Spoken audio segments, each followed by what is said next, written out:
everybody. I am Mike Rains, aka Poker and Politics, and welcome to another episode of Adventures in HellwQrld. I am joined, as always, by Sarge. Hello! I had something funny to say here, and I forgot it. And the mysterious L. Fuck it right on, my beautiful babies.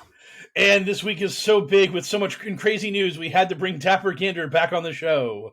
Well, hey, everybody. This time it was grooving to the theme song. Yeah. It grows on you every time. I didn't, honestly, I wasn't a huge fan the first time we heard it. It sort of won by default out of the options that were given to us. And now I think it slaps. I love it. Yes, it sets the table for me. That's the way I feel. It's sort of like, now it's game time, and now it's time to start talking into the can about the horrible world that we live in and all that good stuff. I think it was when I reconfigured my brain, I was just like, it just sounds like Castlevania music. And I was just like, oh, well, our podcast is called HellwQrld. So maybe that was what DJ Minimal Effort was going for. And once I got into that headspace, I was like, oh, now I love it. Yeah, it definitely is. It has a vibe. Yes. Yeah. But he would want Castlevania, but with a frog as the hero. Oh, of course. That's that man's life. That's all that's all DJ Minimal Effort is about, as we give incredible inside references that no one will understand. Yeah, these jokes are for us, not you. Yes. Whatever. Nobody's listening to this anyway. Okay, so let's hit a content warning, and then we can get to the news bump, because I guess a few things happened this week. Content warning. The Adventures in HellwQrld podcast talks in depth about QAnon, which means we have to talk about all kinds of child abuse and violence against people. Listener discretion advised. So, hey, there's this guy. His name is Ron Watkins, and guess what? He's now going to run for Congress. I've never heard of this guy. Oh, Yeah. He's man. a nobody. He is not Q in any way. Do we have the audio for that? It's not very long, right? No, It's not a big deal if we don't. I did not want to play the announcement because it's 2 minutes long, and Ron is so painful. He is Mr. Charisma. What are you talking about? Oh God! Oh, like he actually rolled 3 dice 6 that were normal, and suddenly like -1 showed up on all the dice. I was literally thinking, I was just like, so many people who played D&D over the course of their lives used charisma as a dump stat. I want to point to Ron Watkins and just be like, no matter how cool you think your character is in your head, this is what your character is like to other people. Right, exactly. Your charisma. Okay. That would make a very niche and very popular meme. So I would say you should do that. You should draw that up. Yes. He would fail the Blade Runner test immediately. It's like, The void comp, yes. yeah, replicant, blam. Yeah. Okay, we've small talks, and now we're going to play the bumping into the serious news of Ron Watkins being an idiot. From the digital headlines to the digital front lines, it's Q's in the news. So, Whiplash transition. yeah, so this is really happening. What the funniest thing about Ron Watkins running for Congress was, for me, is that after it came out that he was running and everyone freaked out, we then had this long philosophical discussion in the anti-QAnon community about what does it mean to say that Ron Watkins is Q? Like, truly, what does that indiscernible sentence mean when you are trying to say it? Because people were trying to say, like, there really isn't a lot of evidence that Ron authored the drops or this, that, the other thing. Let me interject for just a second, because it's going to be useful for this section. Just the Stanley School of Thought, steal from your artists. And also, treat this episode of HellwQrld as if though it was somebody's first episode of HellwQrld, and briefly tell us who the fuck this guy is before we talk about why it's crazy he's running for office. Yes. Fair. Okay, so basically, Ron Watkins runs. He ran 8chan and 8kun, and these are the forums where Q posted all of his drops, and Q made it clear once he went to 8chan that this was his exclusive home, that he would post nowhere else. And then when there was a kerfluffle, when Q got his account hacked and had to make a new account, Ron Watkins stepped in and was like, okay, guys, this trip code, this account, this is Q. So you have to take Ron Watkins' word that the super secret spy saving the world was using one specific trip code on a forum, on a message board that is just littered with neo-Nazis and fetish porn and child porn and all kinds of other horrible things. It's probably worth pointing out, just because if listeners are coming from one direction or another, Ron Watkins on those boards was known as Code Monkey. Yes. Yeah. Right. Code Monkey Z. Yes. And because he really enjoyed that song. And but beyond all that, Ron and his dad Jim, who owns the boards, they had total editorial and publishing control over Q. Like the Q drops cannot get posted if they don't allow that. They could remove them if Q ever said anything they didn't like Q saying. They could give the account to somebody else, and Ron could quote unquote verify it because that's the kind of authority he has over these things. So even if you're going to argue about like authorship of the direct drops themselves, like the publisher and the editor of Q was Ron Watkins, 100%, period, point blank. I think it's the editorial opinion of Adventures in HellwQrld that Ron Watkins, for all intents and purposes, is Q. Right. That is what we believe. Right. Like, I don't care if he hired an intern to write the drops. He was in charge of everything. And if you look at Ron's Telegram, he's aping Q so ridiculously in all of his posts. He is so aggressively trying to use the voice of Q in his own personal messaging. It's ridiculous. I mean, it's just it's the curtain being pulled out, revealing the man that's playing Oz, and he's still just playing Oz and hoping everyone's like, oh, look, it's Oz, still totally Oz, even though it's now under Code Monkey Z instead of Q. And it's ridiculous. It's absolutely he's trying to maintain the credibility and popularity of his pseudo-anonymous account while still being the big boy in front of the camera, where he's giving 2-minute long speeches that would literally put you to sleep immediately. Because it is so obvious he can't read cue cards, and he can't convey emotion or personality or anything. I mean, he's so like just kind of dead inside when he's talking. It's really amazing.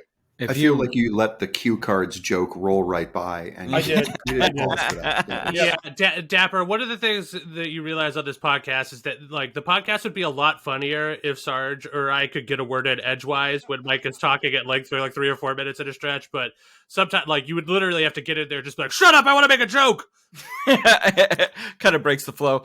But yeah, if you've watched the HBO documentary, you get a real sense for Ron. And while my problems with that documentary stem from I don't always know when things are happening in linear time, it is still a very good documentary, and I think really proves that Ron is Q. And his nationality status has been something we've debated because he definitely lives in Japan. But he is for sure announced that he is running for Congress. And I think I think Mike has done a good layout of who Ron is and why it's insane that he is now running for Congress. It's probably worth mentioning that he also enjoyed a brief flare in more mainstream right-wing popularity. I mean, more mainstream than 4chan. I mean, when he sort of when he put himself out there as an expert on Dominion voting systems. Yeah, when he memed his way into... Yeah, so he got himself on, was it Newsmax or OAN? I don't remember which one, quite frankly. OAN. He managed to get himself on TV as a voting systems expert, and then that didn't pan out, and so now I think it's politics. Yeah. And it's probably also worth mentioning, since he has decided to run for public office in the country that I live in, that he owns a life-size Rei Ayanami statue from Neon Genesis Evangelion. And you might be thinking, what does it have to do with anything? And I'm just like, yo, politicians have been busted for having way less weird shit in their closet than an actual, like, Japanese, collectible that you might also have sex with. Hey, he cut his hair and took off the hat. I don't know what else you need. Oh, if that was the haircut he was going for, then God bless him. Also, you know that somewhere that hat is enshrined in some grim shack like Jason Voorhees' mother's head. Yeah. The one thing I would say about like the Rei Ayanami thing and basically all of Ron's like horrible sketchiness was There's a story that may or may not be true about Lyndon Johnson was running for office against a guy that was a farmer. And it was said that Lyndon Johnson wanted his staff to start a whisper campaign that the guy fucked his cows. And one of his staff was like, Lyndon, we can't say that. And Lyndon's like, I don't, because you don't believe it's true. And Lyndon's like, I know it's not true. I just want to make him deny it. So, I mean, I just want to make Ron have to explain the Rei Ayanami statue. I want Ron to just have to explain why he ran a cesspool of hentai, child porn, and neo-Nazi bullshit. Like, put his free speech, baby. Oh yeah, free speech. Oh yeah. What's really funny about that is our boy Torbs hasn't come out in like full-throated support of Ron's run for Congress, and I thought that they would be like two free speech peas in a pod, and that Gab would be all in on Watkins for Congress, but they haven't said anything because I think they know what a lemon of a candidate Ron is and how like he's absolutely going to go nowhere. So let's lay out his campaign real quick. He doesn't have the nomination, right? He is going to be running for, I assume, the Republican primary in a congressional district in Arizona, a state he does not yet live in. Is that all right? Yes, that is all accurate. And the thing that's really funny right now is we don't know what his district actually entails.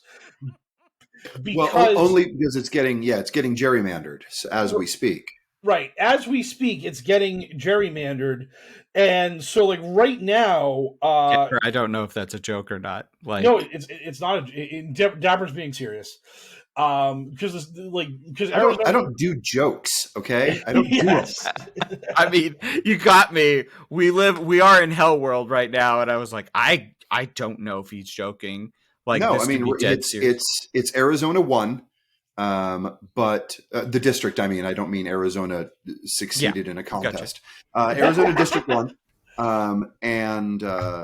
But the district is being currently redrawn by the state legislature in an effort to make the district more conservative.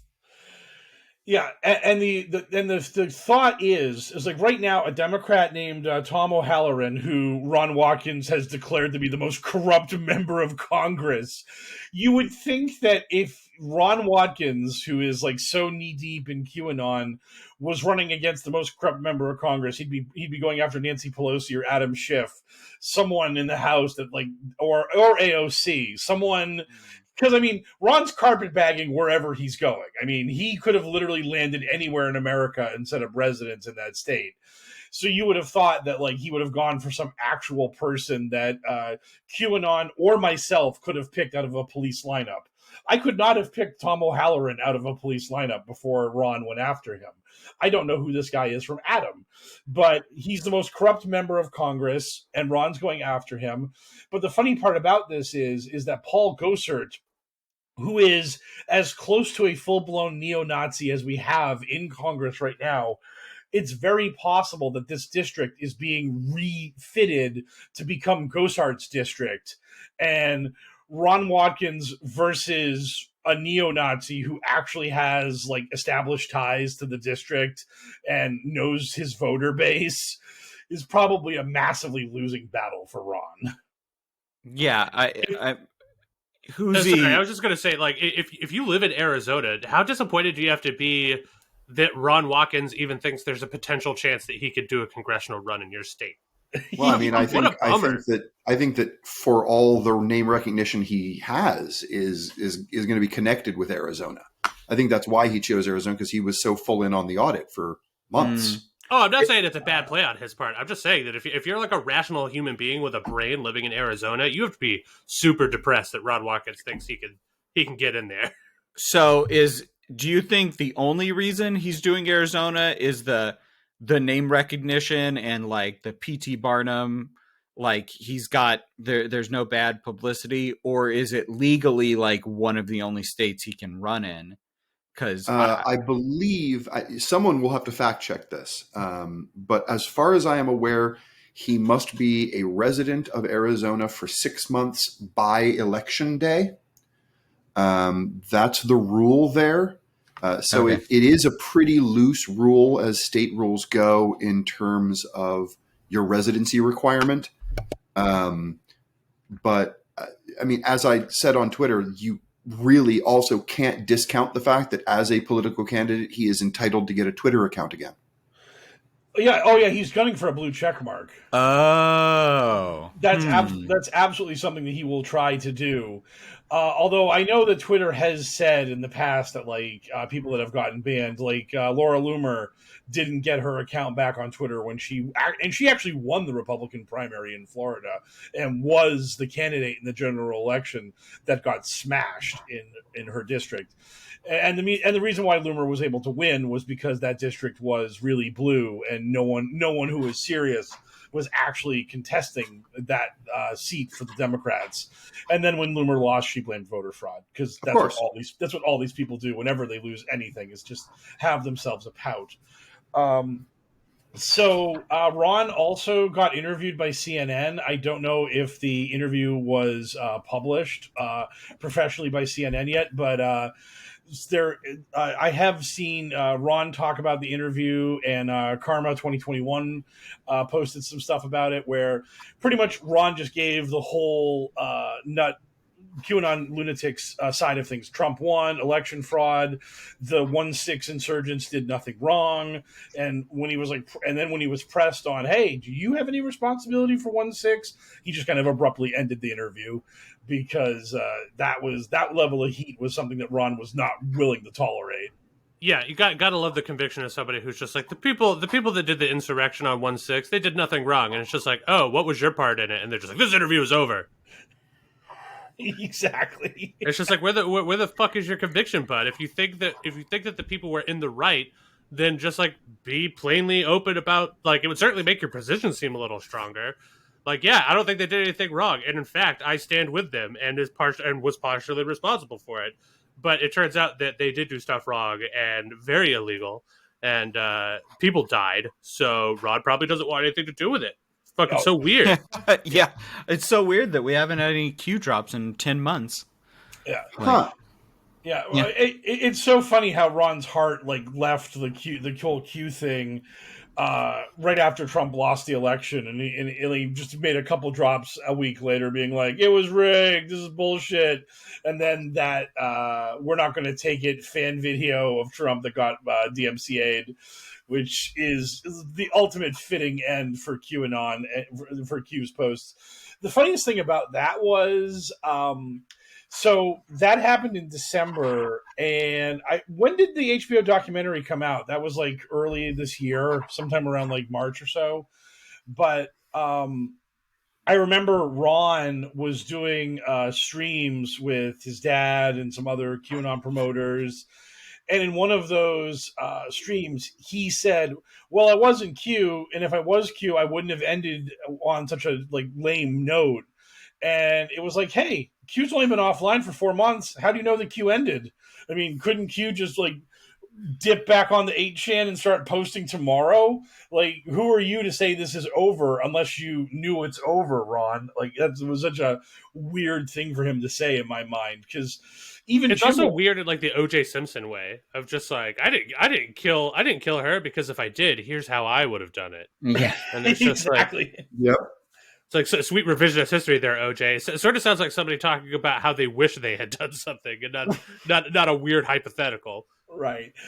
And the other thing that's funny is like Jim Watkins even played the game better than Ron, where Jim was like, I do kind of hope that Q would come back to 8kun. That would spice things up a little. And I don't know if that was him just like being like silly about things and just saying, hey, Q's good for my site, or if it was actually sort of like an implied thing. Hey, Ron, come on, write some more drops for me, kid. I don't know how. I don't know what that stuff got all weird on me, and I kind of gave up on it after a while. I just posted the ones that told people to check out Hannity. I need you for the effort posts, son. Get back in there. Like Honey Boo Boo's mother. Just like fucking get out there with your lipstick on and dance. Well, I'm a little confused because I'm on Ballotpedia, and it says in Arizona to run for the House, you have to be a state resident for 3 years. So but this was in 2019, so it's very possible things have changed. So I mean, like, this is going to be a weird thing to say, and maybe the most foolish thing I've ever said, but I am going to give Ron the benefit of a doubt here and assume that he has found whatever dumb softball loophole allows him to run for Congress in Arizona. It would be really funny if he was out there with all this pomp and circumstance to be like, I'm running for Congress. Then somebody has to just be like, actually, you can't because you live in Japan. Yeah, I agree. There was a piece that just came out from Will Summer, I think, yesterday or the day before, which includes quotes from a Republican Party operative basically saying that Watkins he's got no chance. No one in the Republican Party is worried about him actually winning the primary. And I feel like if he couldn't have registered as a candidate, that probably would have come up rather than, we're just not worried about him. Yeah, because my quick research here, you have to be a district resident for a year and a state resident for 3 years. I assume him and his dad own an apartment Hooters there or something. Yeah, and they just have an address because he's not, as far as I know, an expatriate, even though he has not lived in America for years and years now. Seems doubtful that they would own a Hooters because Ron seems interested in 2D girls. Just gonna throw that out there. No, he went to. You got to watch the documentary. He took the documentarian to a soap land in Japan, to jump him in. Yeah. He wanted to test his bona fides. It's like the mob like taking you on like a crime run to like get dirt on you, so you can't be a Fed or anything. I could watch that documentary, but you guys forget that my cushy position on this podcast means that I only have to interact with QAnon nonsense while recording. Yeah. It's incredible. It's just the greatest gig in the world relative to having to report on QAnon. I just sit here and you guys tell me crazy stuff and I react to it in media res. Yeah. The smartest person in the room. Yeah, no kidding. By several miles. Yeah. So, I would like more details on Ron's candidacy vis-a-vis how he's getting around residency. I'm sure it's just that they own some shack somewhere and he's like filed taxes or something there. But yeah, it feels weird that he's doing an Arizona primary when there are other states that I feel like he would have a better chance in, regardless of his name recognition. See, I'm not sure that there is because like Arizona has taken on this sort of like mythical, just sort of like MacGuffin-like status in QAnon thanks to the fraud or whatever going on there. So like, I think, honestly, I think Arizona's a smart play for the guy. I don't think he has a chance in hell, but I also didn't think Trump had a chance in hell. So what the fuck do I know? Oh yeah, I mean that Trump is always like the canary in the coal mine that like kind of makes anything like this scary. In this, because I remember, I think it was Huffington Post at one point like declared that they were going to put Trump campaign news in their entertainment section instead of their news section because it was obviously so silly and stupid. And then after a few months, it's like, oh no, this guy is actually going to win the Republican nomination. This guy is literally going to be one of two people that can become the president on election day. And that's just like an actual thing that we have to like come to grips with. It's really funny to me in a way that Trump floated through so much of that year on the campaign as being a wacky, goofy clown who couldn't possibly win. And then you smash cut to 4 years later, and as Joe Biden is just constantly leading in the polls and rolling closer and closer to an inevitable victory, all of QAnon refuses to engage with Biden in any way, shape, or form, and they're waiting for Hillary Clinton to swoop in and take the nomination away from him, or for it to be a Michelle Obama or somebody else. Like, Trump had his like cloak of stupidity and dumb like huckster rage shielding him from like actual scrutiny from the left, and Biden had his cloak of boredom shielding him from scrutiny from QAnon. And only in the late hour they're like, oh no, the boring old white guy is going to beat our god emperor. How can this be? Yeah. Who could have seen this come? Can New York go ahead and hurry up and nail Trump on massive income tax evasion? That would just make my day. Like, so speaking of fights between an opposing force and conservative lunatics, I've heard, or rather, I felt a disturbance in the Twitter force this week as I've done my minor Twitter crawling, and it seems like there might be some Q on Q violence happening. Yeah, I'm gonna dip off the floor and leave this to Gander because they have been all over. Yeah, this is why we've brought on an even more expert to discuss these battles where no matter who wins, we win. And Dapper, we lose. Can you set the stage for us? Introduce the players. Sure. I'm going to do you one better. I'm going to set the stage from 3 years ago. Oh, nice. Can you do it like a boxing ring announcer? I will not do that. Fighting out of the red corner. Yeah. Pass. So set the Wayback Machine to 2018. Okay. QAnon has made the jump off of the poll board and onto social media in general and is starting to get some attention. The core group of believers who had signed on to a Tom Clancy beach novel of a roller coaster ride of double crosses and triple crosses and political machinations and 4D chess are now starting to get the attention of people who believe in Pizzagate and in flat Earth and in a whole lot of other stuff. And the two groups didn't, well, I say the two groups didn't like one another, but the truth is that the original Q promoters thought that these people coming in with their wacky beliefs were going to discredit the movement. They were going to be damaging to the movement. And it got, not a lot of people were paying attention to QAnon really back then.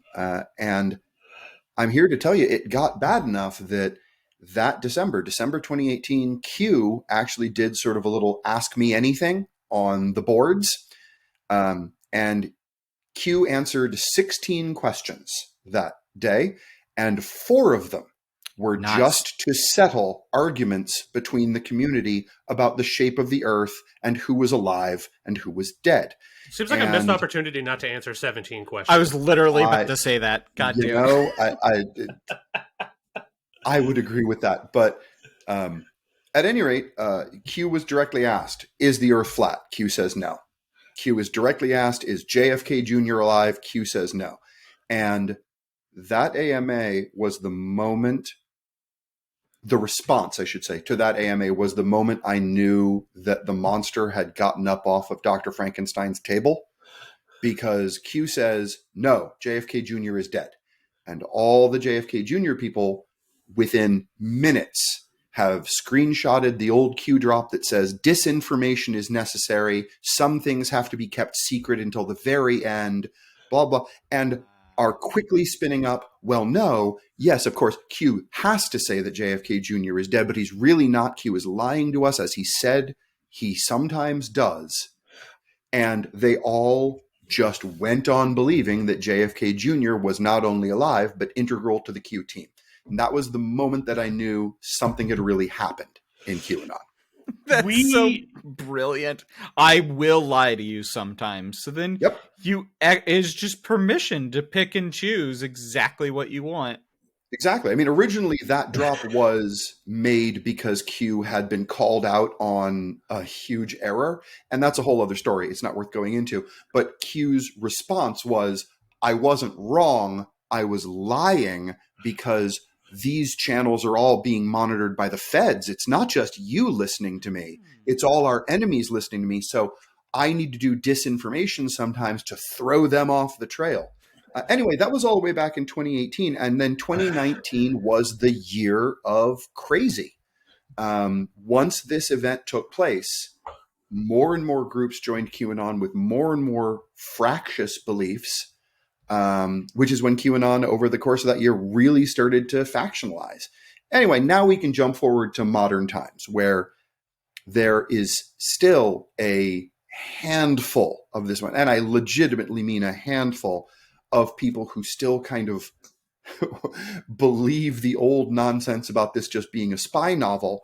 And everybody else in QAnon believes something ridiculous and believes that Q has backed up their ridiculous belief in some roundabout way involving gematria or whatever mechanism they need to do to decode the meaning they want to take. Anyway, what happens every now and then is that one of the old school promoters boils over every now and then and can't deal with the nonsense because they are still somehow concerned 3 years later it's going to discredit the movement. Like it hasn't been discredited, but that's fine. Chief among this is Jordan Sather. There are a lot of people who used to jump up and down on the real wacky stuff, but Jordan Sather has, since his ban from Twitter, made it part of his persona. Jordan, as I am speaking to people who don't know anything about QAnon and have tuned into this episode for the very first time, Jordan came to QAnon from the world of alternative health and ufology. He is a big believer in the miracle mineral solution, also known as MMS, sometimes derisively called bleach, as it is a bleaching agent. But it's not something you're supposed to be drinking one way or the other, regardless of whether or not it's going to kill you. And it has been occasionally touted as a supernatural substance. It Some was might sold say for snake a long oil. time. Yeah, it's very much snake oil, but it was sold for a long time by someone who was selling it under the guise of religious exemptions to certain quality standards and FDA approvals. It was a sacrament in this weird little church for a while. Anyway. And don't forget that he was actually on the Jim Jeffries show on Comedy Central with other QAnon promoters, and they were all unanimous in their belief that Michelle Obama is trans. Yes. Like they were arguing flat Earth versus round Earth. That was a sticking point for the four of them. But Michelle Obama is a dude. Boom, total agreement. 4 yeses. Correct. But Sather came to QAnon and brought his sort of alt health audience with him.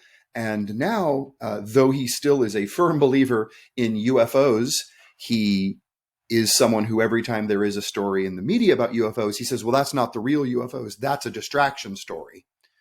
And he believes that the whole COVID thing will vindicate MMS eventually. He does seem to be a true believer in MMS. But his shtick within the QAnon community is objecting to the easily verifiably false stuff, which is weird that he's very much on the trans bandwagon, but fine. He has a problem with people who promote things like the deep underground military bases and the earthquake cannons, all and the fun the stuff. clones, all the fun stuff. And over the last 10 months, he has made it part of his daily or weekly shtick. And there are a few dozen people that I think he calls them the crew. I don't remember, but they are on his special shit list. He hates them most of all. And the reason this particular episode all bubbled up, starting about 3 weeks ago, is that both Lynn Wood and QAnon John started giving referrals to people on Sather's shit list, saying, oh, these are truth tellers and they have important things to say. So Sather made within QAnon, possibly the ultimate attack. I mean, you can call someone a shill all day long, and they do. But what Sather did was a step further, and he questioned Lynn Wood's discernment. A very special vocabulary word in QAnon, discernment. Yeah, give me the quick breakdown on that, because that hadn't really come up on the show before, nor had I don't dive deep enough to have seen that. That's a new vocab word. Q uses the term use discernment a lot. It's one of his favorite things to tell people how they can suss out the truth about what's going on in our world. So he loves saying that to try to make him sound smart. And that's, you need a bunch of points in your discernment stat to know when Q is lying to you. Right. One of the problems is that I can call you a shill, and I am insulting your integrity. But if I say you lack discernment, I'm calling you a fool. Yes. I'm calling you a moron. Right, exactly. Do you bite your thumb at me, sir? I do bite my thumb at you, sir. You're calling Marty McFly a chicken. Yeah. Anyway, this was a step too far, and Lynn Wood came right out to 800,000 followers and said, I don't believe any of you should be following Jordan Sather. This led to a whole week of Jordan basically recounting all his war stories about Linwood. Here's this time that Linwood said that Ghost Ezra was someone you should listen to. Here's this time that Linwood, supported this nonsense theory about deep underground military bases. Here's this time, all these events. He just recounts them over the course of the week. And again, Lynn, and I'm going to pause for a moment because there's an important thing to point out about Linwood. There are a lot of people in the Q movement who are in it for a variety of reasons. Linwood stumbled into his role in QAnon. He didn't. Yeah. And he did not seek it. He wasn't trying. He just is no smarter than your grandmother who believes in QAnon. Which is terrifying. He was an actual general, and yet we watched him. Lawyer. He was a lawyer, not a general. Who am I thinking of? You're thinking Flynn. of Flynn. You're thinking of like Flynn. God damn, Lynn, Flynn. All these idiots. No, we watched him stumble into the movement within the life of the podcast, within a year. So the thing that's interesting about Linwood, and the reason I bring it up is because a lot of people will get involved in these little fights because they are worried about market share. That's one of the big reasons why some of the longtime promoters don't like the new crazy stuff, is the new crazy stuff grabs eyeballs. So yes, they can say all day long, oh, it's cheapening the movement, it's discrediting the movement, but they're also watching their viewer count go down, and they're watching Ghost Ezra. I mean, Ghost Ezra, again, huge channel. And talking about nothing but goofy stuff until he started talking about Nazi stuff. Yeah. At one point, Jordan Sather was so miserable and butthurt over Ghost Ezra eating his lunch that he changed the name of his channel to Ghost Sather. Yeah. He was just so sad that he'd been dunked on so aggressively by the flat earth neo-Nazi. But Lynn, by comparison, is someone who is sharing these wild theories from the shit list people, not because Lynn is trying to draw eyeballs. He doesn't need them. He's got 1 million followers on Telegram. He's sharing them because he's genuinely wondering whether it might be real. Like, Lynn is not right. He just happens to be the world's most famous belligerent uncle who believes in QAnon. Yeah, this is one of the things that I've often said about Trump, is that the danger isn't that QAnon believes in Trump, it's that Trump believes in QAnon. There were those stories about him, like, asking people about the Arizona audits and, like, demanding any news stories about that be, like, sent to him so he could watch them on YouTube and stuff, because Trump was getting excited about that shit. He was like, oh my God, they're going to overturn Arizona. I'm going to be the president again soon. This is great. And it's like, oh my God. This guy who was actually our president is now, like, buying into QAnon hopium about being reinstalled as president because the My Pillow guy told him it could happen. Yeah. So Lynn saw Sather mouthing off all week, and he also saw a much more, he's a more minor Q promoter named QTA. And QTA has, I would say QTA's defining characteristic is that he is just almost sweetly dumb. Like, he's so naively dumb about stuff. He's like Andy Dwyer if Andy Dwyer loved the alt-right. Yeah, he's like, the best comparison I can make is, there is a movie out there. If you have never seen Orgasmo, go see Orgasmo. And QTA is the hero of that movie. He is Joe Young, a Mormon who does not understand how the world works and approaches things from this, again, almost sweetly naive point of view. He just believes everything he reads on the internet. Exactly. I think Mike from time to time has called him a dumb puppy, the dumb puppy of QAnon. I've seen those posts. That's IET because that was actually going to be my question for you: is who is actually dumber? Is it Incarnated or is it QTA? QTA. Yeah. Okay. Wow. QTA is more ignorant of the world. IET has more of a manipulative streak. Is QTA like an actual Mormon? He lives in Salt Lake City. I do know that. Well, I mean, they were dealing with somebody who thinks they can trick God by putting an erect penis in, but not moving it. Yeah. Yeah. So Lynn sees Qta supporting Jordan Sather in the comments. And so the other day, Lynn puts out a post naming both Jordan Sather and Qta by name and says, I don't know who these people are. They're attacking me. Maybe they're attacking me because they don't really know me. So here and now, I am inviting Jordan Sather and Qta to come out to South Carolina, come to my house. We will all get together for a weekend. And, you know, and I called it the Bleach Summit because it reminded me of the beer summit. Anyway, invites them to do it. Sather, being the smart one of the pair, shuts the living hell up. Yeah. Qta, It's a very bad idea. Qta puffs out his chest, and in his digital chest, I suppose, and absolutely, Mr. Wood, of course I will come out because you have some very serious questions to answer about whether you are a real patriot in this movement, sir. And da-da-da-da-da-da-da-da-da-da-da.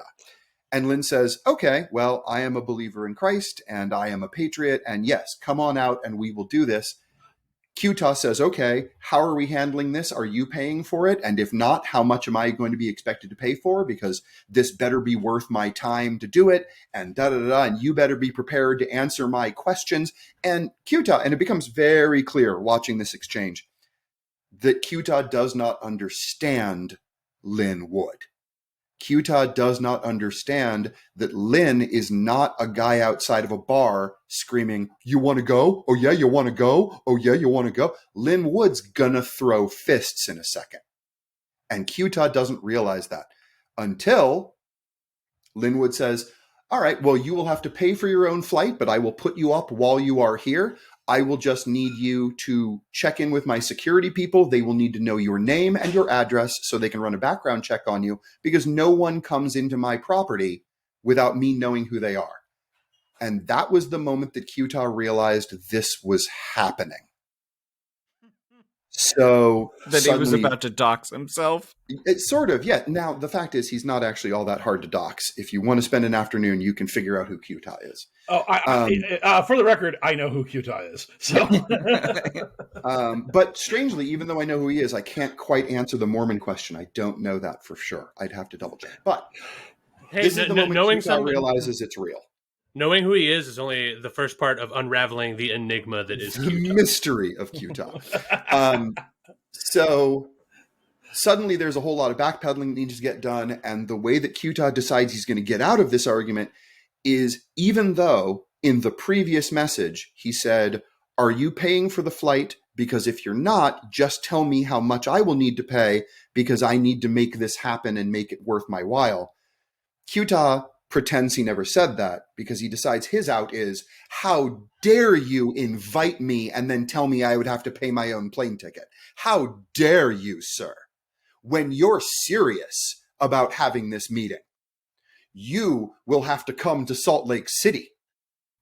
He tried to do Uno reverse card. Essentially. And if he is a Mormon, that will give him some strong home field advantage. Yes. He can except channel... that what he didn't count on was Lynn saying, okay, please give your name and your address to my security people because I don't go to someone else's house if I don't know who they are. Then Qta just deleted the entire conversation off of his Telegram and pretended it didn't happen.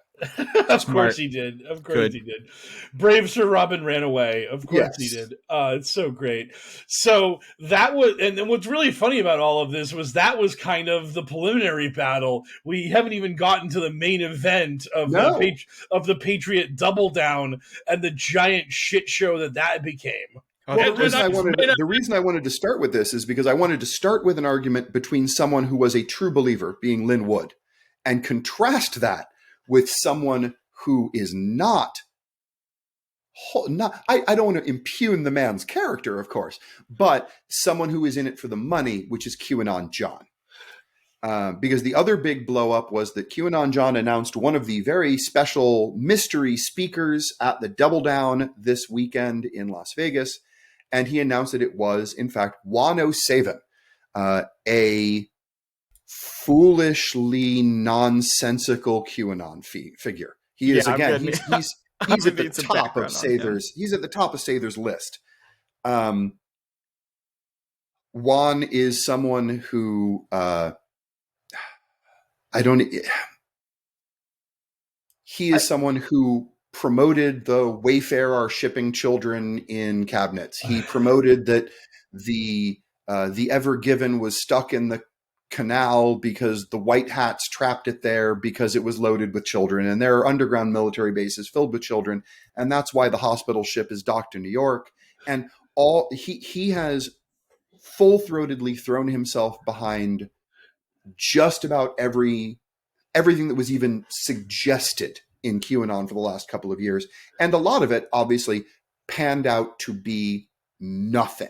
So over time, a lot, again, that same old crew views 107 as one of the worst offenders in the say whatever falls out of your mouth and then never address the fact that it wasn't real and is, again, damaging the movement and whatever. So QAnon John. Correct me if I'm wrong, but isn't he like most well known for being showing sort of like, his feet? Yeah, for being like an enigmatic figure who only shows his cowboy boots. Correct. And follow-up question, what is conservative QAnon supporters' obsession with fine leather goods? This is the second person. I was so confused when I saw that. I was just like, this guy loves cowboy boots, and Ron famously loves cowboy hat. Like, what's going on here? Do they just like, is that like an Americana thing? Did they just associate it very much that? Is. It's a shorthand to being masculine and being Republican. And, I mean, like, wow! When I see Ron Watkins rocking that hat, I could barely look at him. He's so masculine, man. Well, I mean, yeah, it's the whole. What's the old phrase someone used? Whatever, he's all hat, no range, or something like that. All hat, no cattle. Yeah, all hat, no cattle. Yeah. And one thing I was going to say real quick there is that like masculinity is such a big part of this movement. Like all you ever see on Gab is just guys being like, I'm out in the backyard chopping trees and my submissive wife comes out to me with our two little children. My trad wife. Yes. Yeah, my trad wife comes out with our two little children and her full pregnant belly. We're a third one on the way. And we're just all like living off the fat of the land because we're a real family and I'm a real dude. It's way to raise my daughter to be subservient to a man the way that Christ intended. Right, exactly. All of that. Every last bit of it. I literally saw a truck the other day when I was out working that on the back said, just a conservative father trying to raise his kids not to be liberal. That was a sticker that this man had purchased. There you go. And put on the back of his truck. Yeah, you better keep them away from media, all. Yeah. Just teaching my kids to be hateful the way God intended. Just locking my children in a shack so they can't access the internet. I mean, the right parts of the internet. Yeah. So, Patriot Double Down is the one happening in Vegas that got bumped from Caesars. Yes. Okay, so in one corner we have 107. Yep. And in the other corner, we had who I would have bet money that Jordan Sather was going to jump into the other corner. After all, Sather is also going to the Double Down. Sather hates 107 and has complained about him for a year intermittently. So I was convinced that Jordan Sather was going to jump in there and attack. And he absolutely did not. And again, kind of, if you're looking for something to be revelatory about where one's priorities are, he suddenly had this, QAnon John says that he had a long talk with Juan, and whose real name is Wayne Elliott, I think. Sather always doesn't really call him 107. He calls him Wayne Elliott. Had this long conversation, and he says that, that Wayne has something important he's going to say in his speech. So I'm going to take a wait and see kind of attitude and which, again, says to me, I don't want to shit in my own bed. Yeah. I don't want to get uninvited. I want to fuck up my money and the money. I need my appearance fee for this convention. I really need it. I gotta make rent this month. I gotta show up. I gotta take the stage with 107 and cut my WWE promo and get out of there with my check. Maybe he's just mugging it up and playing nice, so that way it's a real shocker when he runs on stage and hits it with a folding chair. You know, That'd be so great. That is not off the table. I have thought about it. That would be great. I just want to be in the audience just for that, so I can go, "Oh my god! Oh my god! Jordan Singer is despicable." The opposition to this move, other than a sort of groundswell of people who also don't like 107, and I mean among the rank and file. I'm not talking about the big promoters. The opposition to this came out of legitimately nowhere. If you had said, make a list of 25 people who are going to publicly come out and condemn QAnon John and the Patriot Double Down for putting Wano Saban on at the microphone, would not have been on my list. A completely anonymous figure known as E the Friend, who has been through a half a dozen accounts. He has claimed to be a highly placed source in the intelligence community, working closely with Q and Trump. He is on my top 5 list of complete LARP accounts. Someone who is pretending to be someone extremely important. Is this I the Spy? It is probably I the Spy. Okay, so I literally called that guy exposed fraud. Yep. I the Spy when I was talking about it. I the Spy became E the Friend, which became Friendly E, which became E will help you, which became... He's been through a dozen accounts before he finally gave up on Twitter and came to Telegram. And apparently, this was news to me, behind the scenes has been very friendly with QAnon John, among others, because what E did was come out and post text messages between him and QAnon John, attacking QAnon John and the Patriot Double Down. He posted chat logs in which QAnon John says, I know you've warned me about Wano Saban in the past, but he sells tickets. Like, it's right there, out of that's nowhere. Very honest. Very honest. I love it. It just sounds like a 1970s like indie wrestling scene where they're like, it absolutely is. I hate that guy, but we gotta book him because he's a draw. He gets the ladies into the audience and then sells the tickets. I just love the idea. Oh, it's so awesome. So what's weird is now all the people who would have objected to Wano Saban, who I would have expected. I mean, E is on the exact same list of Jordan Sathers as Wano Saban. So I can't even imagine what Jordan is feeling right now, that Jordan decided to be like, oh, well, I'm going to wait and see, and I'm still going to go to the Double Down, and we'll see. We'll see if it lives up to what John says, that Wayne is going to come out and say something.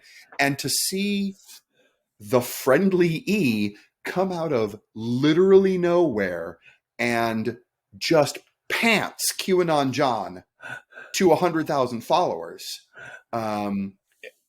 It was amazing. It was breathtaking. And again, a plot twist I never would have envisioned. Like the biggest LARPer. I mean, it is hard for me to describe to our audience how much all of quote-unquote serious QAnon hated I the Spy. They detested him with so much passion because he was such an obvious fraud and such a ridiculously silly account. But again, popular with the followers, popular with the base. Oh, absolutely. Absolutely. Again, they hate the fact that quote unquote unserious shit is what sells. We just finished Fall Cabal, and in part 10, Janet O goes on this long jag about JFK Jr. being alive, and she even gives this thing where, like, what you said about that question, when someone asked Q if JFK Jr. was dead and Q said no, she was like, oh, but when Senior dies, Junior is no longer Junior, so right, he was Junior actually becomes Senior. Yeah. So she was like, so that question didn't ruin it. So she also said Trump's uncle has time travel technology. Correct. So. Yeah. Oh yeah. Yeah. Which, big fan of that. When we started this podcast, I like straight up asked Mike, I was like, when do the aliens come in? And Mike was like, never. And I was like, boo, aliens are fun. The rest of this is depressing and boring. And yeah, for the rank and file on the internet, the crazy stuff is interesting and fun. And they all want to live in that James Bond movie.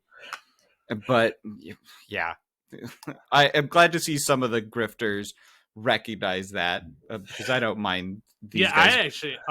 So without really knowing any of the people involved, because why would I engage with these people if I don't have to? I did see people like Karma 2021 and all that posting these screen grabs, and I think maybe Dapper as well, posting screen grabs of this fight as it was happening. And I was just like, wow, I don't know who these people are, but this seems like some pretty messy blow up with receipts, and I'm here for it. Yeah.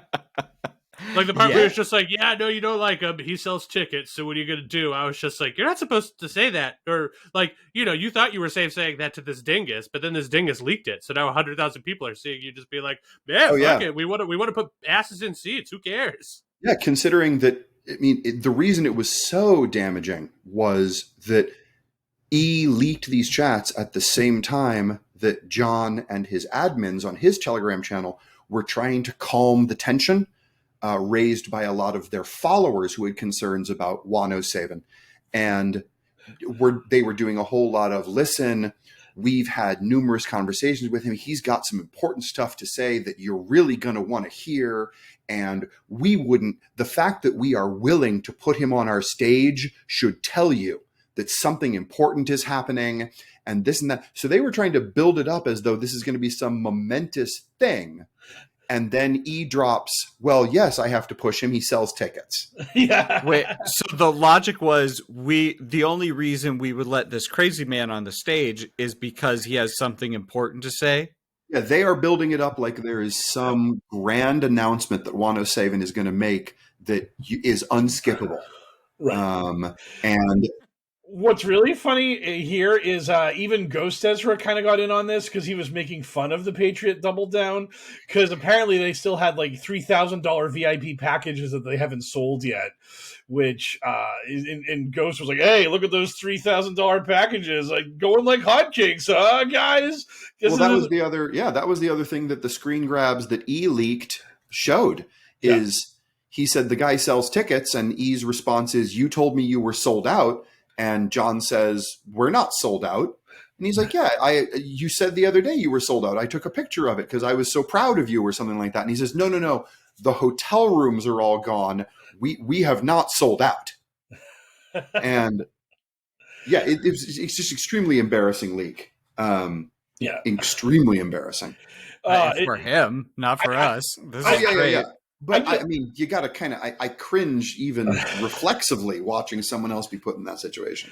Yeah, I was getting ready before I managed to snag Gander for the pod. I was getting ready to crib all of Karma 2021 screen grabs for this section of the show, because it was just so delicious having all this dirty laundry aired, and I was very happy that she had cataloged all of it for us to partake of, as it were. So she's a great aggregate follow. Like, like for anyone who's listening to this, if you want to, like, if like me, you just want somebody to help like skim this horrible pond for the most delicious scum and surface it for you, I highly recommend Karma 2021 on Twitter for that. Yeah, she was an immediate follow for me. She was laying out some stuff, and I was like, oh, cool. Like, I don't have to go find it. Yeah. Man, yeah, I love the grifter battles. I love that when Q stopped posting, we started like thought experimenting, like, where does it go from here? And we're starting to see a lot of that fracturing, and them disowning the name QAnon is one of the most delicious things ever. Where they're just like, oh no, that's the mainstream media put that on us, and I'm sure that it's only a matter of time before, like, you know, as they segment into different groups with like their own like sort of you know, like like, sure, we're all Christian, but I'm Baptist and you're Protestant and you're Catholic and all that stuff. Like as soon as they get to that point, I guarantee that one of them is going to like proudly pick up the QAnon football that everyone dropped. Like everyone else is going to be like, there are Qs and there are nots, but there are no QAnons. One of those groups is going to be like, oh yeah, well, we're fucking QAnon. We're taking it.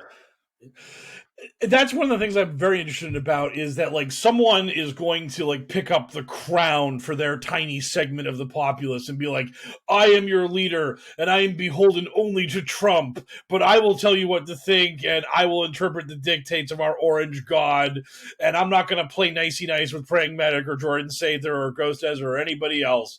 It's my way or the highway. And there's going to be a segment of people that are following that guy that are going to be like, okay, sounds good. You're our boss now. So, absolutely. Yeah. Yeah. Speaking of the Orange God King, we're running a little long on the news segment today, but that's because we have a special guest star.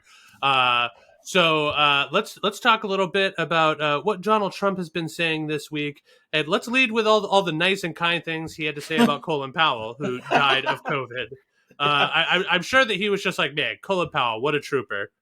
Colin Powell lied us into the Iraq War. He's a monster. I fucking hated that guy. I always hated that guy, but he's dead, so I'll try to be a little bit nicer about it. Oh my god. I wish I had it up in front of me. Didn't he? He pretty much signed off that letter with just like, but he's dead now, so rest in peace, I guess. Yes. Yeah. And of course, QAnon immediately seized on the fact that he was this incredibly old man that was immunocompromised who was fully vaccinated and died of COVID. So the vaccine doesn't work. Boom, checkmate, libs. We did it. We win. Got him. They got their definitive one case of somebody dying while vaccinated compared to the thousands and thousands of unvaccinated people dying like left and right and center. But you know, it also has nothing to do with his age or any sort of comorbidity. But you know, shut up. Hey, can we just count our lucky stars that they didn't say Q had him assassinated? I mean, let's. Wow. Yeah. Oh, if the real Dark Judges still existed, or maybe he does exist on Telegram somewhere. I haven't found him. I'm sure the real Dark Judges ordered the hit. I'm sure. I'm sure he's celebrating his brutal murder of Colin Powell. Wait a minute. I thought that only the Clintons were murdering people. No. One of the prevailing theories is that John McCain was executed by the Q team for treason. Yes. Right. I remember that. And he had his flag wrinkled so we knew he was a traitor, as Janet O told us. Yeah. What? God damn it. That.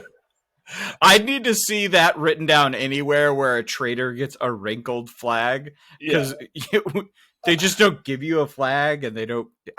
Whatever. Yeah. God damn it. These idiots. Yeah, when you were proven to be like a seditious, traitorous, agent working against the efforts of the United States government, they will still give you a flag. They will drape it ceremoniously over your coffin, but they'll put a little wrinkle in it so that people know. Yes.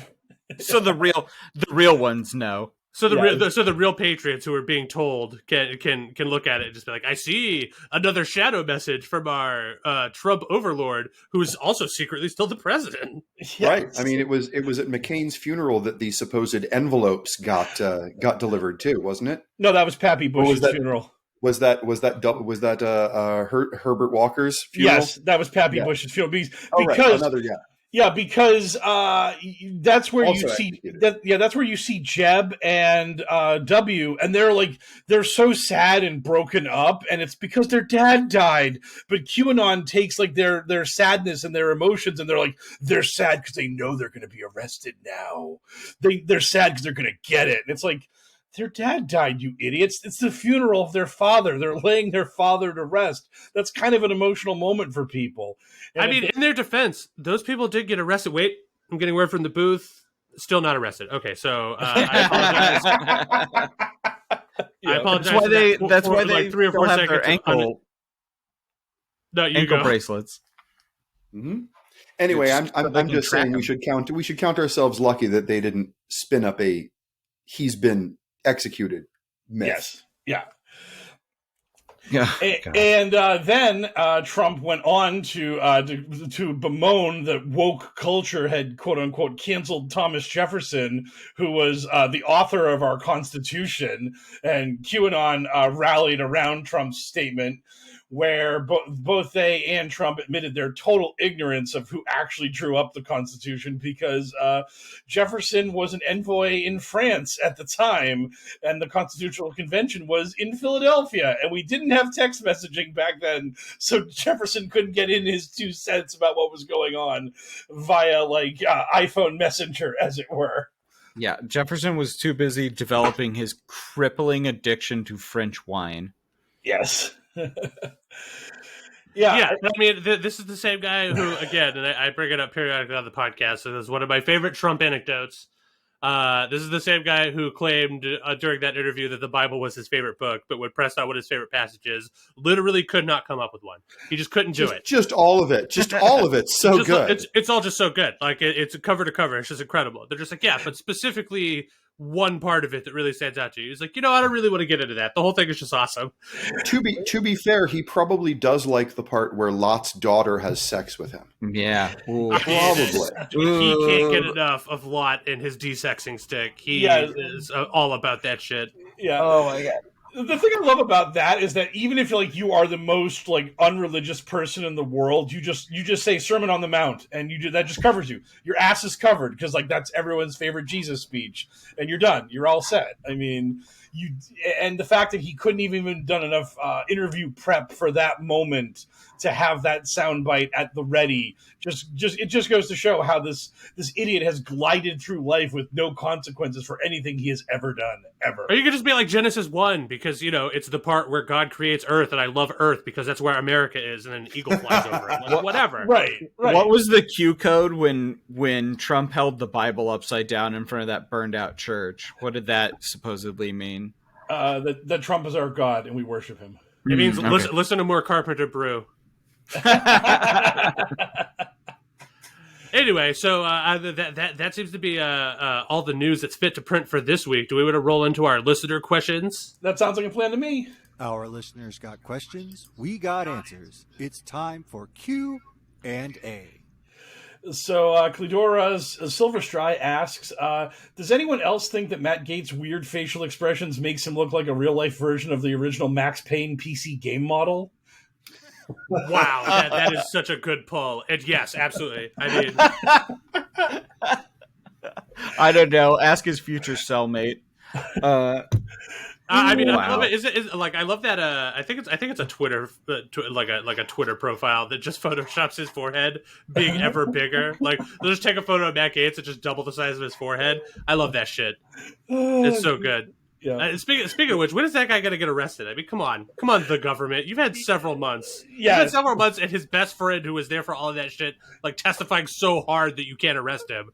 Yeah, they have literal receipts. The guy. I think I mentioned it a week or two ago. But the guy that's cooperating, he got his sentencing pushed back another 6 months because he's cooperating so hard. So it's apparently that guy is rolling over so hard, it's like he's tumbling through space in that movie Gravity, right? But still, nothing has come of it yet. It's what is happening? Let's get to the payoff here. We the hosts of HellwQrld are not like QAnon, where we can be endlessly placated by a result off in some ephemeral distance many years away. Yo, government, let's cut to the chase here. Let me see the news flash. Matt Gaetz indicted. Let's see that. Let's go. Now, who do we hope Gaetz flips on? Because he's got to have dirt on someone. I want him to flip on DeSantis, because I love that Fox News has tried to pump up DeSantis as being this their next hope, their next Trump. So I would just love for DeSantis to actually also have a Venmo account where he's sending payments to 17-year-old girls with the memo line "not sex." Totally not for illicit sex. Oh man. Yeah. So the answer to your question is yes, and we thank you for it. Placeholder asks, did any of you three, well, now four, because we snuck Gander on the show and you didn't know it was coming, Placeholder, see Mike Rothschild dunking on Bad Company and getting Twitter banned, and B, see his fan response and start swapping terms to make them sound like QAnon responses? What? No. For those of you who don't know who Bad Company is, he's basically what you would call a LARPy Blue Anon account, where he's constantly posting shit like, I hear the indictments are coming for Ivanka, or like Don Jr.'s about to be in some hot water, or Donnie Two Scoops himself is about to be in the barrel. And it's just this guy who's just constantly hyping up that bad shit is going to happen to the Trump family and their associates. And much like QAnon is obsessed with Hillary going to jail, there are people that are obsessed with Trump going to jail, and they'll believe any hopium peddler who's peddling bullshit about that happening. So Bad Company got all this attention and stuff, and I don't exactly know why he got banned, but he eventually got banned. And then when Mike Rothschild and other QAnon debunkers were like, look, stay away from Bad Company. He's a hopium peddler for the left. It's a bad look. Don't get involved with him. People were like, you shut up. I love Bad Company. Leave him alone. And it's like, oh, God. Like I followed him for like a few weeks, and then I realized exactly what he was doing. And I'm like, no, if I want my hopium, I will stick with Tom Chicago, the guy that's constantly doing updates on Trump's dementia that will render him an invalid, but that never happens. Or how about just like actual news reports? Because very rare is it that some like hyper liberal, Democrat or whatever gets pinched for some bullshit, but like pretty frequently that's happening to Republicans. So yes, like if you're into that, just like, oh my God, the conservatives finally getting pinched, just watch the news. It will happen because they're bad people. Yes.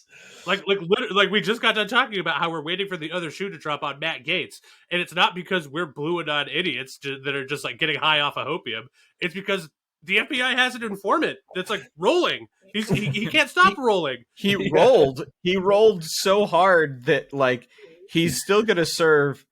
He got his 29-year sentence bumped down to, I want to say it's like 5 years because he rolled so hard, and they had him on human trafficking.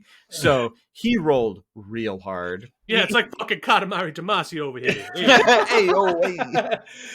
He's rolling like those people chasing that cheese wedge down the hill in somewhere in the United Kingdom. Those lunatics that kill themselves for the cheese wedge. But we would have also accepted an Indiana Jones reference there. So yes, absolutely. So thank you for the question placeholder. Plus-sized goth model asks, will John Gruden be speaking at Q conferences anytime soon? I think the Grudes is a little too highbrow for QAnon. I can totally see him getting on Fox, though. I can totally see Gruden complaining about being canceled and how it's all bullshit. And I'm surprised he's not fucking on Tucker Carlson right now. I know. I mean, that dumb Travis Tritt got an interview on Tucker Carlson. I don't know if you saw that shit.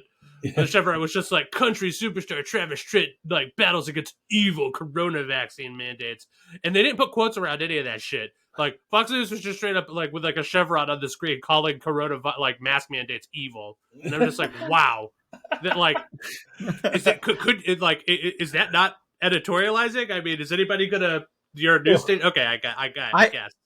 I did the dumbest thing in a long time, and I saw someone on Facebook posting how Fauci funded gain-of-function research at the Wuhan lab, and I was like, hey, that's not true. That whole rumor was started by Tucker Carlson, and I thought saying that would disprove it right there. I was wrong. They just were like, well, Dr. Rand Paul proved it, and I was like, no, Republican senator from Kentucky, Rand Paul, did not disprove anything. He was not acting as a doctor. But yeah, anything said on Tucker Carlson should just be taken as like, I mean, who the hell would cite Rand Paul as a positive? Isn't he best known as being a punchline from over a decade ago? Like, yeah. What the fuck? Hence me doing a dumb thing. I thought like, hey, here are these receipts, and like, I'm not saying the rest of your post was wrong, just that like there was no gain of function research in Wuhan, and they were like, spike proteins, and I was almost like, you explain to me what spike proteins are and then I will trust you. But yeah, no, you just have to remember, Sarge, that these people are just they are immune to receipts. Yeah, because like evidence that disproves anything that they believe is like it's anathema to them. They have a force field like Magneto from 92 X-Men around them that blocks all that shit out. Gravity squeeze. Yeah, safe inside of their bubble, they can still believe that Dr. Fauci engineered COVID-19 himself to administer as a bioweapon to destroy America. And then the Chinese government was like, good, let's test it on our own people first for some reason. Yeah. Yeah. So thank you, Plus Size Golf Model, for taking us on that segue, or detour, as it were. Snorlax CPAP hits up L and says, hey, L, you are now the top campaign advisor for Ron Watkins. How do you get Ron to win his seat and then become president of America? Inject him with a personality.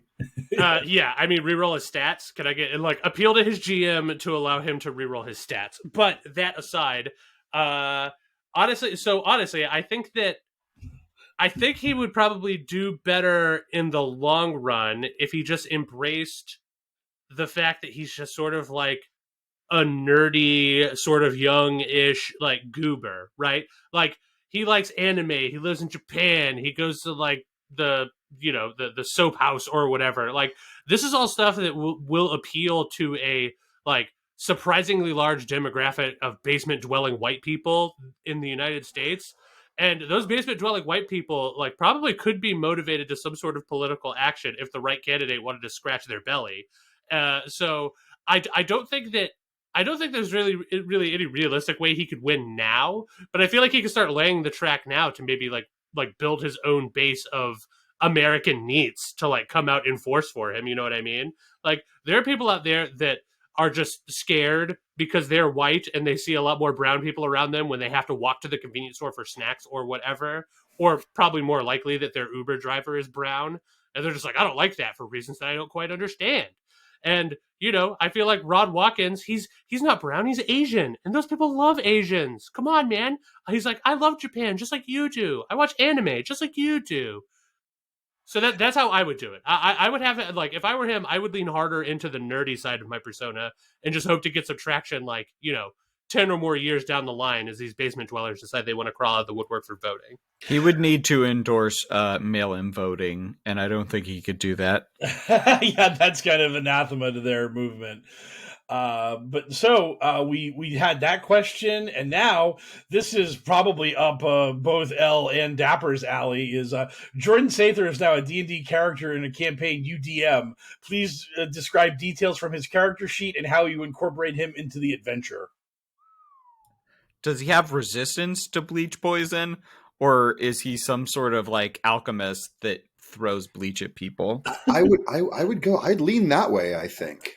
I mean, if I was really doing it, I mean, well, what edition are we playing?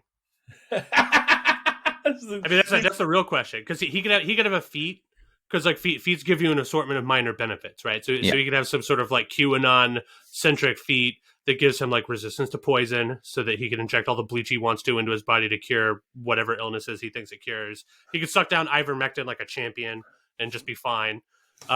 Maybe it gives him maybe it gives him, if it's 5th edition, advantage on persuasion rolls against the gullible. I feel like he would be a very high level cleric of a god that didn't exist in the campaign world. Homebrew. He's very homebrew. Let's say that it's 5th edition, and then bonus points for any insight into his 2nd edition or AD&D character that you can give me. Yeah. Well, like all 2nd edition D&D characters, if he's anything below level 10, he's probably got anywhere between 2 and 15 hit points. Because, man, 2nd edition was dangerous. Like, your characters did not have survivability in that game. Like, it was just like, you know what? That should be Ron Watkins' campaign platform. Make D&D dangerous again. Ron, we have 6th edition coming in like 2 years. Ron Watkins, total party kill all day, every day. That's what we're here for. The biggest problem with questions like this is that, like, guys, I love you, babies. I love you so much, and I love the support, but I can't stress this enough. I don't know who the fuck these people are. Like, we even had Dapper on the show today to explain who these people are. I still don't know who they are because I just don't care. I just can't be fucked to care about any of these people. Yeah. Like Jordan Sather and Qtaw and all these dum-dums, like, they're all just equally the same to me. So, like, what's their D&D character?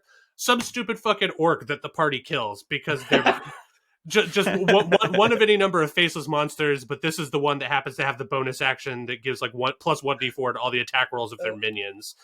That's fair, and probably more than Sather deserves. I had somebody tell me that they were in a supermarket one day and they actually saw Jordan Sather shopping, and the man put his cart at the end of an aisle and then would literally walk down the aisle, grab an item, drop it in his cart, and then go back down the aisle for the next item, and repeated that process like 6 times. Supermarket sweep rules? Is the nice? What? It was like he was aggressively trying to get his steps in. So he was just like constantly just one item, back down the aisle, one item, back down the aisle, one item. Is he in some way neurodivergent? I don't know. That was just like basically the guy saw him, started laughing, was like, do I confront him because I know him from poker's Twitter feed and what a wackadoodle he is? And then he's like, no, I can't deal with this. I'm just not going to do it. And then he saw Sather performing this ridiculously weird act in the supermarket. A piece of ham. You just take a piece of ham and just slap him. I sure hope it was just him being like weird for weirdness sake or whatever, and certainly not that he's neurodivergent, because I'd really like to be able to keep making fun of the guy. That would be great. That's not me making fun of the neurodivergent. That's me asking a real question because I don't want to make fun of a genuinely crazy person. No, I mean, I had I had the same sort of thought, because that obviously like sort of seems to my untrained eye like it could be some sort of obsessive compulsive behavior. Yeah. But it could, maybe he is just trying to get his steps in. Maybe he did he keep glancing at an Apple Watch or whatever? No, he didn't say. Basically, the person who sent me that was like, apologized for not filming it, and also didn't give any more details beyond that. So this is again a person on the internet. Take it with a massive grain of salt. It may never have happened, but it was a hilarious story for me to share. And also, I mean, that is really funny. But don't feel bad about filming somebody without their consent, because unless they are like breaking a law or doing something dangerous, you should not be doing that. Do not film people without their consent just because you don't like them. If they are doing something dangerous or law breaking, or there's a reason for you to have a receipt of your interaction with them, then do it. But don't just do it because you dislike a person. Right? Exactly. Do not spite film. So thank you for the question. Our last question of the week is Reverend Xenofact saying the GQP will take the dumbest, most self-destructive health advice. If a troll got them to take yet another dangerous fake miracle cure, would we even know that they were being trolled? I mean, I think he answered his own question. Like, no. Like we've gone through bleach, ivermectin, lights. Donald Trump suggested just actual sunlight and Windex or whatever as possible cures for coronavirus. So I am without like doxing myself, I'm in direct relation to several nurses, and they have told me that they have had to tell their patients to no, they won't subscribe them ivermectin because it is an anti-parasitic and does not have any evidence of doing anything, but also told them to not use betadine as a mouthwash. Like, the betadine thing. Betadine was the new hotness, but it hasn't caught on the way ivermectin did. Yeah, I guess it's just too easy to get. They should rebrand it as Alpha-Dine, and then Q would be all over it. Boom! Nailed it. Sigmadine.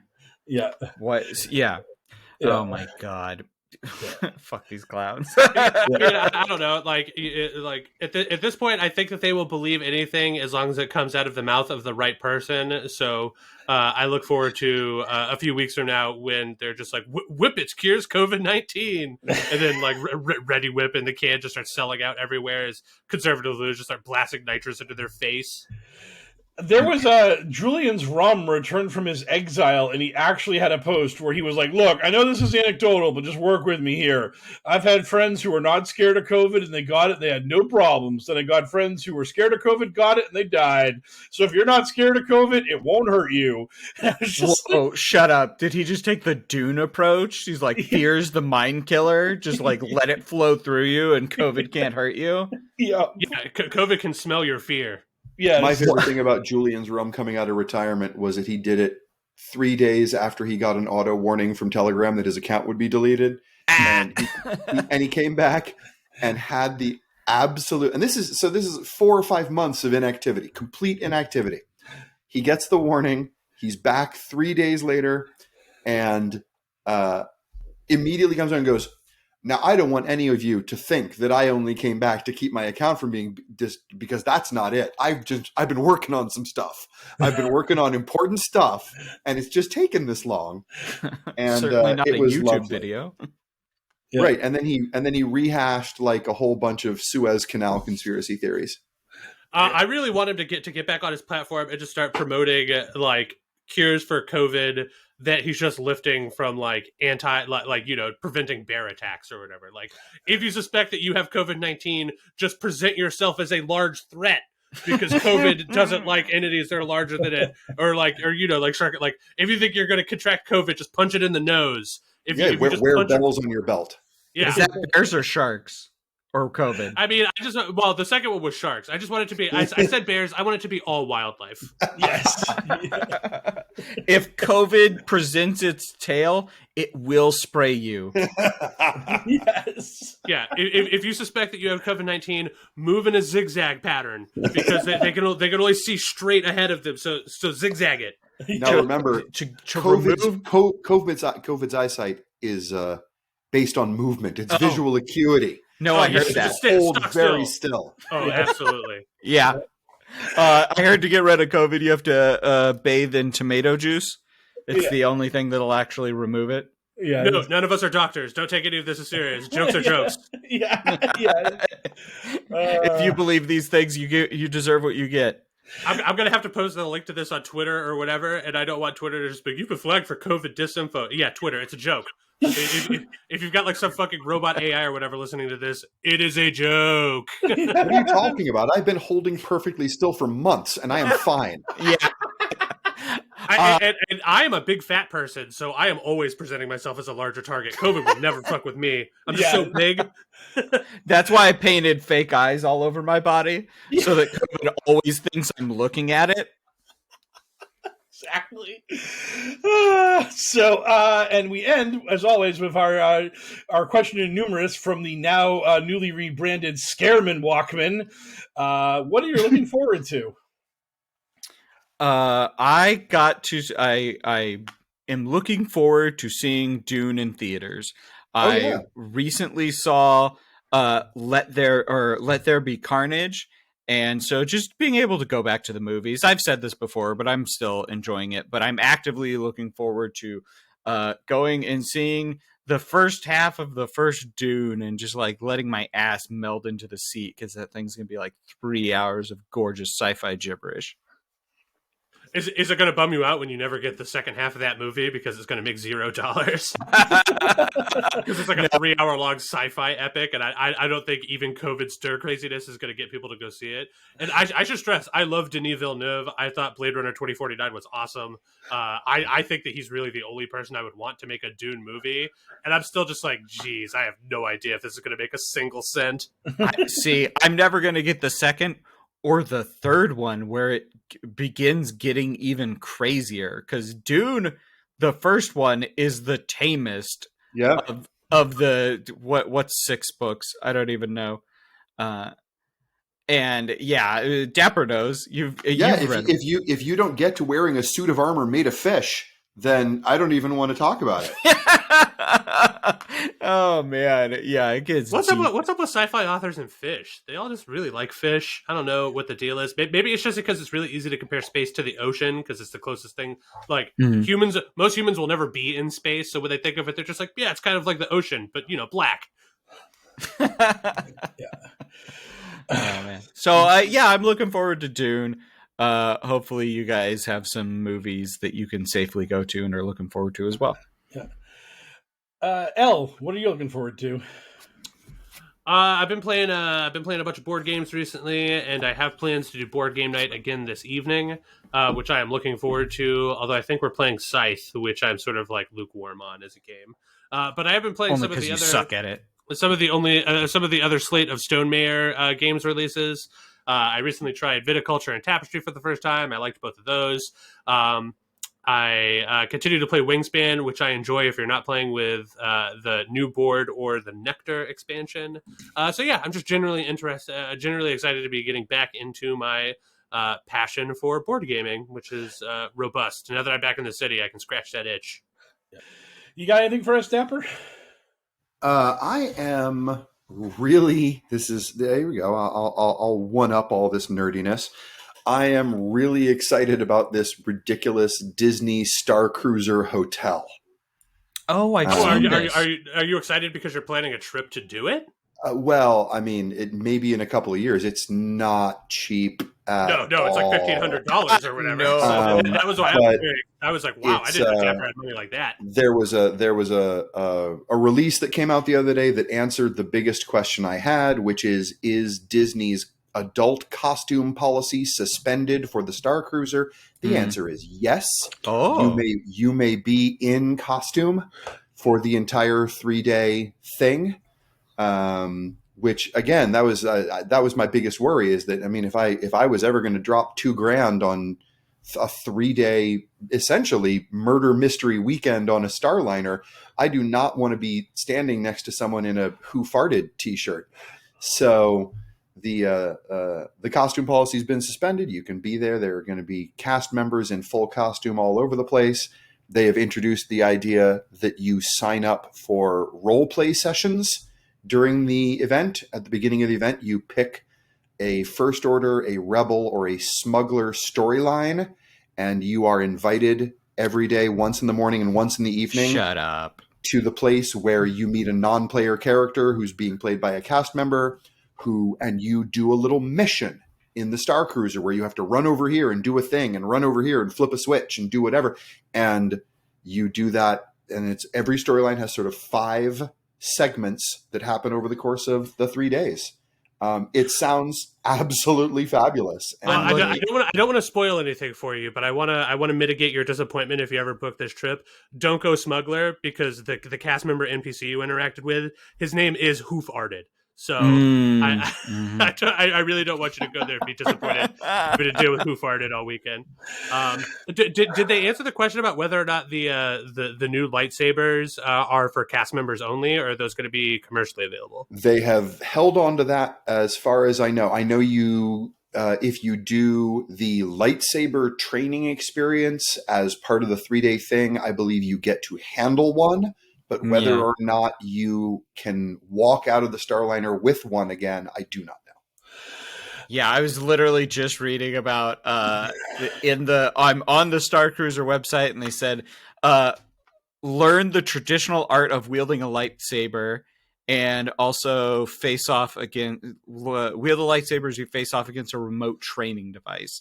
So yeah, it doesn't say if you get to keep it, but you definitely get to use a lightsaber and get taught how to use one, which I think I'm assuming it's probably going to be something similar to the tech they use in the Harry Potter world at Universal Studios or whatever it is, where they've just got some like near field technology or whatever. So because at Harry Potter world, you can get a wand and you can do wand stuff in front of targets and they will interact. I'm assuming the lightsabers, you'll just be able to like fake reflect blast back at it, and at some point it will like explode or fall over or whatever.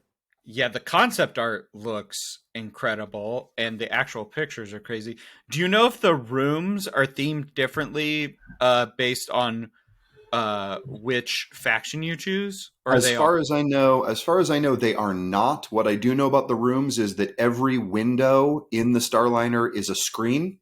Yeah. So when you are in your room and the ship jumps to hyperspace, everybody's window goes hyperspace, and when you're orbiting above a planet, everyone can look out their window and see the planet below. But as far as I know, the different rooms are simply there's like a captain style suite that can sleep up to 12 or something like that, and they're all very, very, very expensive. Has there ever been a company? Well, I guess maybe Apple. But besides that, like besides Disney, that has been so easy to hate and so easy to love in equal measure. I mean, like everybody wants to poo-poo on Disney, but every product they release is something that I'm deeply interested in. Yeah, I got to play in this Sabacc tournament. That's from 4 to 5 on the second day. Uh-huh. I mean, how good of a tournament can it really be if it's only running an hour? Like, yeah. I don't want to take any part in any Sabacc tournament that doesn't cut to a top 8 after the Swiss rounds. Yes, damn right. Oh, man. I am going to very underwhelmingly state that I'm looking forward to watching more Taskmaster because I haven't fully caught up on the current season. And Elle, right before we hit the record button, told me that season 2 of the New Zealand show of Taskmaster is incredible. And if you're not watching Taskmaster, you have made a terrible mistake. And you what's wrong with you? Immediately. Taskmaster is the funniest shit on television, period, point blank. Yeah, the best thing that COVID did for our world is giving people an opportunity to sit down and watch Taskmaster. So good. Yeah, if you're not playing Taskmaster with your friends and family at home, what's wrong with you? Right, exactly. I can't believe there's not a home version of this game. There absolutely should be. So, Dapper, after you obtain all of your immense wealth to do Starliner cruises and all this other stuff, we need to have a meeting with Little Alex Horne. And that's where I'm going to pitch to him my idea for the American version of the show, because they did an American version that was a half hour long and terrible.